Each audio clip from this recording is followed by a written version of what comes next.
Graphical presentation की बात करते हुए अब हम आगे बढ़ते हैं और हम बात करते हैं blood pressure of a hypertension patients for the consecutive 7 days. यानी एक पेशेंट है जिसके ब्लड प्रेशर के पेशेंट के 7 डे के बीपी का एक हमारे पास डेटा है।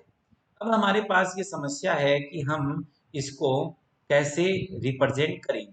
तो देखिए, ये दिए हुए हैं Sunday, Monday, Tuesday, Wednesday, Thursday, Friday और सैटरडे, और ब्लड प्रेशर दिया है हमने यहाँ पर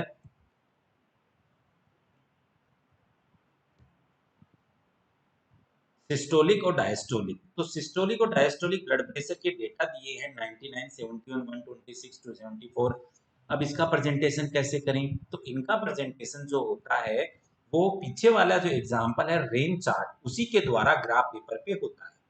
देखिए, एक्स एक्सिस के ऊपर हम क्या ले रहे हैं? हम ले रहे हैं टाइम। टाइम यहाँ पर है week, Sunday, Monday, Tuesday, Wednesday, Thursday, Friday और सैटरडे। और वाई एक्सिस के ऊपर हम क्या ले रहे हैं? वाई एक्सिस के ऊपर हम यहाँ ले रहे हैं इनका ब्लड प्रेशर का डेटा, जो हम हमारे ऊपर डिपेंड करता है कि हम 10 की गैप में लें, 5 की गैप में लें। वो डिपेंड करेगा हमारा ग्राफ पेपर कितना साइज का है और कितना स्पष्ट रूप से हम शो कर सकते हैं। अब हम पहले ऐसा कर लेंगे कि हम सिस्टोलिक ब्लड प्रेशर के डेटा को ग्राफ पेपर पे पॉइंट से मार्क कर लेंगे, जिससे कंफ्यूजन नहीं हो। जैसे संडे है, उसमें सिस्टोलिक ब्लड प्रेशर जो है वो 99 है, तो 99 सिस्टोलिक ब्लड प्रेशर है, तो यहाँ हम 99 सिस्टोलिक ब्लड प्रेशर को यहाँ मार्क करेंगे। फिर मंडे को 126 है, तो 126 मार्क करेंगे। फिर ट्यूसडे को 108 है, तो हम यहाँ 108 मार्क करेंगे। फिर वेनेसडे को 122 है, तो हम यहाँ 122 मार्किंग करेंगे। थर्सडे को 104 है, तो हम यहाँ 104 की मार्क कर लेंगे।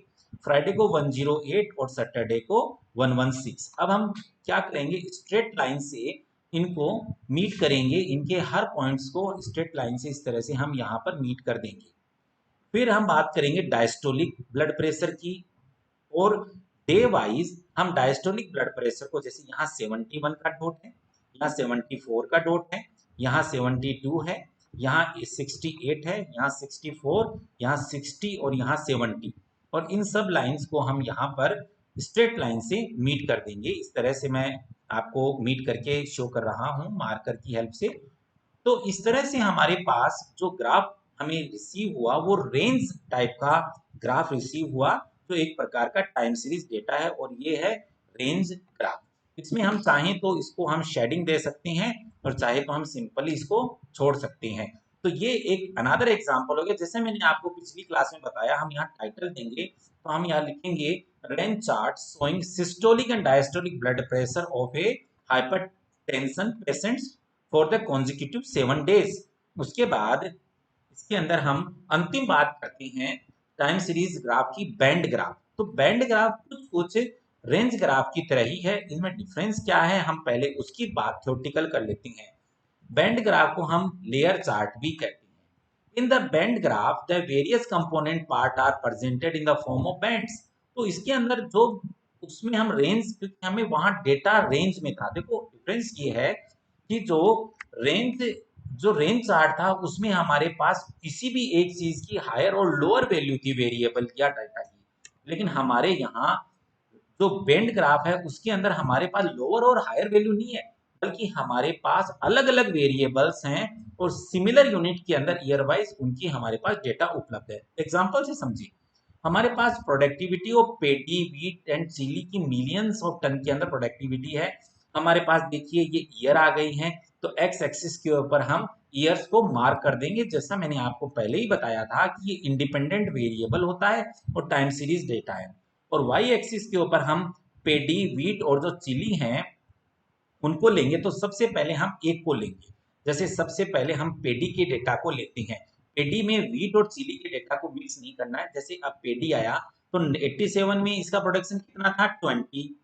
फिर 88 के अंदर 12, 25, फिर 10, फिर इसका प्रोडक्शन था 30, ये यहाँ 30 की मार्किंग है, फिर इसका था 40। अब हम क्या करेंगे? लाइन, स्ट्रेट लाइन की हेल्प से हम इन सारे पॉइंट्स को ग्राफ पेपर के ऊपर मीट कर देंगे तो हमारे पास पहला एक लाइन डायग्राम आ गया है पेडी का। उसी तरह अब हम दूसरा लाइन डायग्राम बनाएंगे वीट का। तो दिए गए क्वेश्चन में 10, 12, 15, 10, 20 की पॉइंट से मार्क करके और स्ट्रेट लाइन की हेल्प से हम उनको मार्क कर देंगे। तो एक और हमारे पास लाइन आ गई है, लाइन डायग्राम आ गया है। फिर हम तीसरा चिली को भी इसी तरह से प्रेजेंट करेंगे। तो देखिए एक ही ग्राफ पेपर के ऊपर अलग अलग क्रॉप की प्रोडक्टिविटी के लाइन लाइन ग्राफ हमें रिसीव होती हैं। इनको हम अलग अलग कलर से शेड दे सकते हैं। इसी इन शेड के कारण ही इस प्रकार के ग्राफ को हम बैंड ग्राफ या लेयर ग्राफ कहते हैं। अब मैं थ्योरेटिकली इसको पढ़ के एंड करता हूं। In the band graph the variable component are represent in the form of band one above the other. It is also known as component part line chart. Line chart का ही एक part है ये component, simply called layer chart. The various components part are plotted one over the other. Gap between the successive line are filled different sets or color so that the chart has appear in the form of a series of band. तो यही है band chart जो आपके सामने नजर आ रहा है।